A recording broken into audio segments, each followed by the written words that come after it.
ابھی آنے والا مہینہ رجب کا مہینہ اور بہت ہی پیارے مہینے اس کے بعد شروع ہونے والے ہیں۔ اس مہینے کے آتے ہی ہم انتظار کرتے ہیں چھٹی شریف کا، جب ہم خواجہ معین الدین چشتی رحمۃ اللہ تعالی علیہ کی چھٹی منائیں گے۔ ہم نے غوث اعظم کی 11ویں منائی، چھٹی شریف منائیں، اور بھی دیگر عرس میں شامل ہوتے ہیں۔ ابھی حال ہی میں حضرت مخدوم مہیمی کا عرس گزرا، اس میں بھی ہم شامل ہوئے۔ اور ان عرس میں کیا ہوتا ہے میں اس میں زیادہ تفصیل میں نہیں جاؤں گا، کئی چہرے کی مسکراہٹ خود بتاتی ہے کہ عرس میں آج کل کیا ہوتا ہے۔ بہرحال ہمارا جو مین اٹینشن رہتا ہے جب اولیاء کرام کی بارگاہ میں جاتے ہیں تو ان کی کرامت کے بارے میں سننا ہوتا ہے، نہیں ہوتا ہے؟ ہم زیادہ تر ان کی کرامتوں کو سننا چاہتے ہیں۔ حضرت مخدوم مہیمی کی کرامتیں کیا ہے، انہوں نے کس طرح سے مچھلی کی ہڈیاں کوزے میں ڈالی اور وہاں مچھلیاں تیرنے لگی، یہ سننا پسند کرتے ہیں۔ پھر ہم یہ سننا پسند کرتے ہیں کہ خواجہ معین الدین چشتی کی کرامتیں کیا کیا ہے، بھلے سے ہم نے پہلے سے سن چکی ہو مگر پھر سننا چاہتے ہیں کہ کس طرح سے انہوں نے کوزے میں پورا انا ساگر کو سمیٹ لیا۔ یہ سننا چاہتے ہیں کہ کس طرح سے اونٹوں کو کہا کہ تم بیٹھے ہی رہ جاؤ اور وہ بیٹھے ہی رہ گئے۔ ہم یہ سننا چاہتے ہیں کہ غوث اعظم دستگیر نے کس طرح سے 12 سال پرانی کشتی کو سمندر سے نکال دیا، اور یہ سننا چاہتے ہیں کہ کس طرح سے غوث اعظم ایک ہی وقت میں اپنے کئی مریدوں کے گھر پہنچ گئے۔ ایسے کئی ساری آپ کرامتیں سننا چاہتے ہیں، مگر پیارے آقا صلی اللہ علیہ وسلم کے پیارے دیوانوں، مجھے یہ بتائیں کہ آپ لوگوں میں سے کتنے لوگوں نے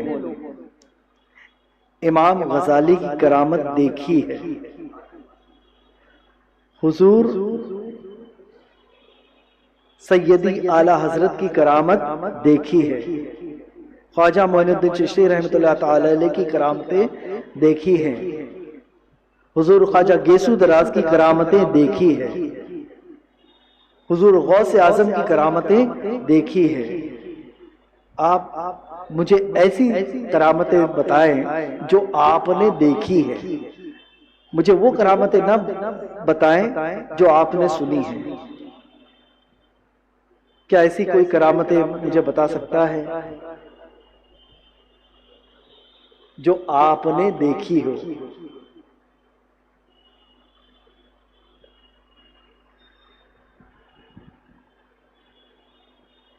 خواجہ معین الدین چشتی رحمۃ اللہ تعالیٰ کی، حضور غیث دراز کی،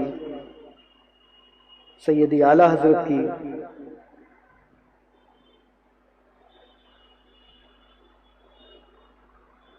بتائیں۔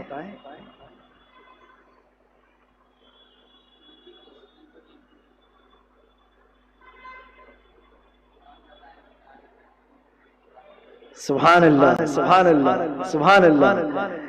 اگرچہ آپ لوگوں کو ان کی زندہ کرامتیں دیکھنی ہیں تو آئیے میں ایک ایک کتاب جو میرے علم میں ہے میں آپ کے سامنے بتاتا ہوں۔ حضور مخدوم مہیمی کی جو لکھی ہوئی کتابیں ہیں وہ آج بھی مکہ شریف کے درسگاہ میں پڑھائی جاتی ہیں، الحمدللہ۔ آپ کی لکھی ہوئی تفسیر رحمانی، تفسیر رحمانی، ہم کیا کرتے ہیں؟ تفسیر رحمانی کے لیے کیا کرتے ہیں؟ عرس کے وقت جاتے ہیں اور عرس کے وقت میں اس کمرے میں جاتے ہیں جہاں پہ وہ رکھی ہوئی ہے، اس کی زیارت کرتے ہیں اور نکل آتے ہیں، زیارت کرتے ہیں اور نکل آتے ہیں۔ یہ وہ تفسیر ہے جس میں بسم اللہ الرحمن الرحیم کی تفسیر 114 مرتبہ لکھی گئی ہے۔ ہر بار آیت کے جس سورے کے شروع میں بسم اللہ لکھا گیا ہے وہاں پہ بسم اللہ کی ادائیگی کیسی ہو اور وہاں پہ بسم اللہ کی نسبت اس سورے سے کیسی ہے اس تفسیر میں لکھا گیا ہے۔ الحمدللہ یہ ان کی زندہ کرامت ہے، یہ ان کی زندہ کرامت ہے۔ خواجہ معین الدین چشتی علیہ رحمت و رضوان نے ایک کتاب محبت الہی پر لکھی ہے، یہ ان کی زندہ کرامت ہے۔ آپ کو حضور غوث اعظم کی زندہ کرامتیں دیکھنی ہیں، غنیت الطالبین پڑھیں، غنیت الطالبین پڑھیں، سر الاسرار پڑھیں۔ جو لوگ یہ چاہتے ہیں کہ تصوف کیا ہے یہ جانیں تو وہ سر الاسرار پڑھیں۔ میرے آقا صلی اللہ علیہ وسلم کے پیارے دیوانوں، یہ وہ کتابیں ہیں جو آپ کو زندگی جینا سکھائے گی، زندگی جینا سکھائے گی۔ حضور غوث اعظم کے چاہنے والوں، حضور غوث اعظم کا لنگر منانے والوں، یہ سنو کہ حضور غوث اعظم جب کھانا کھاتے تو کیسے کھاتے، جب آپ سوتے تو کتنا سوتے، جب آپ پہنتے تو کیسا پہنتے۔ آپ نے یہ تو سن رکھا ہوگا کہ ان کا جبہ اس وقت کے جو خلیفہ تھے اس سے بھی زیادہ مہنگا آپ اپنا جبہ پہنا کرتے، مگر اس کے اندر کیا پہنا کرتے۔ کبھی آپ نے اس بات کو غور کیا ہے؟ کبھی آپ نے یہ غور کیا ہے کہ حضور غوث اعظم کتنا کھانا چاہیے اس پہ کیا لکھتے ہیں؟ یہ ان کی زندہ کرامت ہے، یہ ان کی زندہ کرامت ہے۔ غوث اعظم کے ماننے والوں، جب شادیوں میں آپ افراد خرچ دیکھو تو بخدا اس شادی میں نہ جاؤ۔ میں آپ لوگوں سے گزارش کرتا ہوں اس شادی میں نہ جاؤ۔ آپ غوث اعظم کے ماننے والے ہو نا تو سنو، اگرچہ کوئی ایسی شادی ہوتی ہے جس میں وہ شادی قرض لے کر کی گئی، شادی قرض لے کر کی گئی اور اس شادی میں آپ نے کھانا کھایا تو وہ قرض اترنے تک کے آپ کی بھی رواداری بنتی ہے، اس کے قرض اتارنے میں آپ کا بھی حصہ بنتا ہے۔ آپ کو بھی چاہیے کہ اس مقروض کا جا کے قرض اتاریں۔ اگرچہ آپ ایسی شادی میں شامل ہوتے ہو اور وہاں کھانا اسراف ہے، کھانا اسراف ہے، کھانا زیادہ ہے اور وہ ویسٹ جا رہا ہے، اس کی جواب دہی آپ پر بھی آتی ہے کیونکہ آپ اس شادی میں شامل ہوئے ہو۔ غوث اعظم کو مانتے ہو، غوث اعظم کا لنگر مناتے ہو، غوث اعظم کی زندہ کرامتیں بھی سن لو، غوث اعظم کی زندہ جاویدہ کرامتوں کو پڑھو۔ آپ دعا کے تعلق سے کیا فرماتے ہیں کہ بندہ دعا مانگتا ہے، رات کے اندھیرے میں صبح کی روشنی مانگتا ہے۔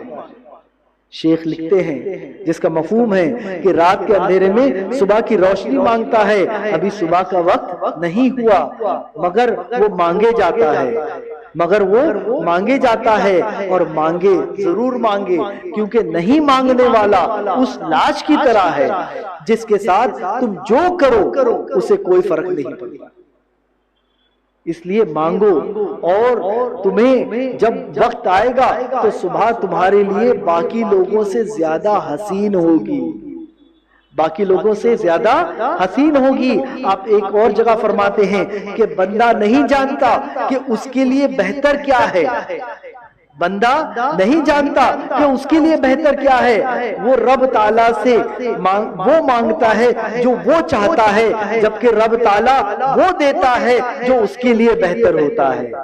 مثال کے طور پہ آپ نے لکھا ہے کہ ایک کسان ہے، وہ رب تعالیٰ سے گھوڑے کا سوال کرتا ہے، رب تعالیٰ سے گھوڑے کا سوال کرتا ہے اور اسے ایسا لگتا ہے کہ اس نے رب تعالیٰ سے گھوڑا مانگا، اسے نہیں ملا، جبکہ وہ نہیں دیکھتا کہ رب تعالیٰ نے اسے ایک بہتر بیل عطا فرمایا۔ گھوڑا اس کا کھیت جوت نہیں سکتا، گھوڑا ضرورت سے زیادہ بوجھ اٹھا نہیں سکتا، ہاں یہ کام بیل کر سکتا ہے۔ تو رب تعالیٰ بہتر جانتا ہے کہ اس کسان کے لیے کیا ہے، اور وہ اسے وہی عطا کرتا ہے جو اس کے لیے بہتر ہے۔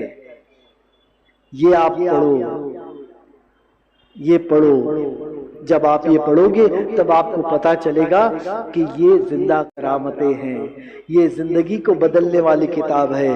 آئیے زندگی کو بدلنے والی کتاب کے تعلق سے جب بات نکلی ہے تو ایک کتاب بہت ہی بہترین مجھے یاد آئی، جس کتاب نے میری زندگی کو بدلا ہے۔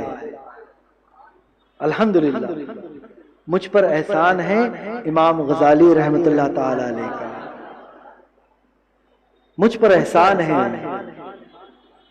اور میں کھلے لفظوں میں بولتا ہوں کہ بے شک مجھ پر احسان ہے امام غزالی کا۔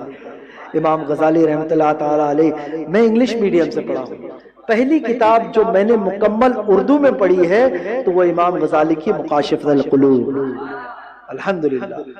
اور یہ وہ کتاب ہے جس نے واقعی میں اپنی کرامت دکھائی اور مجھ جیسے گناہگار کو اپنے راستہ بدلنے پر مجبور کر دیا۔ یہ وہ کتابیں ہیں جو اپنے وقت سے کافی آگے ہیں، کافی آگے۔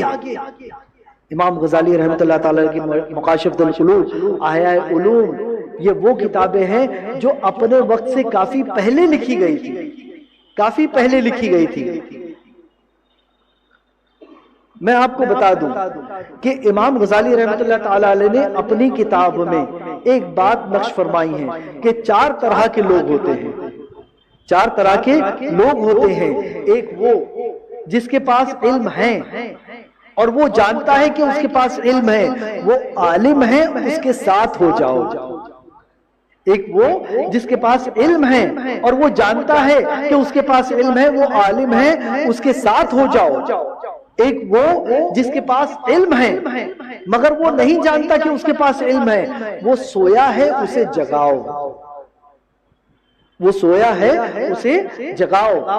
ایک وہ جس کے پاس علم نہیں ہے اور وہ جانتا ہے کہ اس کے پاس علم نہیں ہے، وہ طالب علم ہے، اس کو سکھاؤ، وہ طالب علم ہے، اسے سکھاؤ۔ اور چوتھا وہ جس کے پاس علم نہیں ہے اور وہ یہ بھی نہیں جانتا کہ اس کے پاس علم نہیں ہے، وہ نیرا جاہل ہے، اس سے دور بھاگو، وہ نیرا جاہل ہے، اس سے دور بھاگو۔ ایسے لوگوں کے پاس صرف حجت ہی رہے گی، آپ جو بھی بات رکھو گے ان کے پاس، اس کے سوال میں جواب میں آپ کو ایک حجت ہی پیش کرے گی، تو ایسے نیرے جاہل سے دور بھاگو۔ اب اسی بات کو آپ نے تقریباً 800 برس پہلے لکھا ہے، 800 برس پہلے لکھا ہے، اور یہ صدی میں ایک رائٹر ہے اسٹیون کوئی نام کا، مینجمنٹ کا اپنے آپ کو گرو کہلاتا ہے۔ اس نے اپنی بات کو، اسی بات کو اپنی کتاب میں کنفیوشیس کے نام سے لکھا ہے کہ کنفیوشیس said that there are 4 types of people. One who knows and he knows that he knows. He is a knowledgeable person, get along with him. Second, one who knows, but he knows not that he knows. He is sleeping, wake him up. Third is a person who knows not, and he knows that he knows not. He is a student, teach him. And the fourth is a person who knows not, and he knows not that he knows not. He is a complete blasphemy, go away from him. یہی بات کو Steven کوئی کئی سالوں بعد، 700 سال بعد اپنی مینجمنٹ کی بک میں لکھتا ہے۔ ذرا سوچئے، اس بات کو 700 برس پہلے امام غزالی لکھ رہے ہیں۔ امام غزالی نے احیاء علوم میں جو باتیں لکھی ہے، الحمدللہ وہ ایسی ایسی باتیں ہیں جو بعد میں رابرٹ کولز، سٹیون کوئی اور ایسے کئی سارے مینجمنٹ گروز نے اپنی کتابوں میں نقش کیا ہے، اپنی کتابوں میں نقش کیا ہے۔ یہ ان کی زندہ کرامت ہے، یہ ان کی زندہ کرامت ہے۔ آپ تلاش کرتے ہو ڈوبی ہوئی کشتی کو، آپ کی ڈوبی ہوئی کشتی کو کنارہ لگانے کے لیے حضور غوث اعظم نے غنیۃ الطالبین لکھ دی ہے، آپ کو بچانے کے لیے سر الاسرار لکھ دی گئی ہے، آپ کو بچانے کے لیے مکاشفۃ القلوب لکھ دی گئی ہے۔ آپ ان کرامتوں کو ڈھونڈتے ہو، کرامتیں دیکھنی ہیں تو ہدایت کے بخشش دیکھ لو، کرامتیں دیکھنی ہو تو ہدایت کے بخشش دیکھ لو۔ پڑھتے تو سب ہے، پڑھتے تو سب ہے نا، مگر کیا آپ کو یہ معلوم ہے کہ ہدایت کی بخشش ایک ایسا دیوان ہے اعلی حضرت کا کہ جس کے ہر شعر کے پیچھے ایک حدیث موجود ہے. الحمدللہ اعلی حضرت کی کرامت ہے کہ آپ دونوں ہاتھ سے دو الگ عنوان پہ لکھا کرتے ہیں. دونوں ہاتھ سے دو الگ عنوان پہ لکھا کرتے. یہ اعلی حضرت کی کرامت ہے. الحمدللہ اعلی حضرت کی کرامت تلاش کرنے کی کوشش کرتے ہو, کنز الایمان دیکھ لو, کنز الایمان دیکھ لو, کنز الایمان کو پڑھو. ہاں مگر کیا ہے کہ ہم نے ان چیزوں کو زیارت کے لیے رکھ دیا ہے, ان چیزوں کو زیارت کے لیے رکھ دیا ہے. پھر ہم کرامت صرف سننا چاہتے ہیں, دیکھنا یا پڑھنا نہیں چاہتے.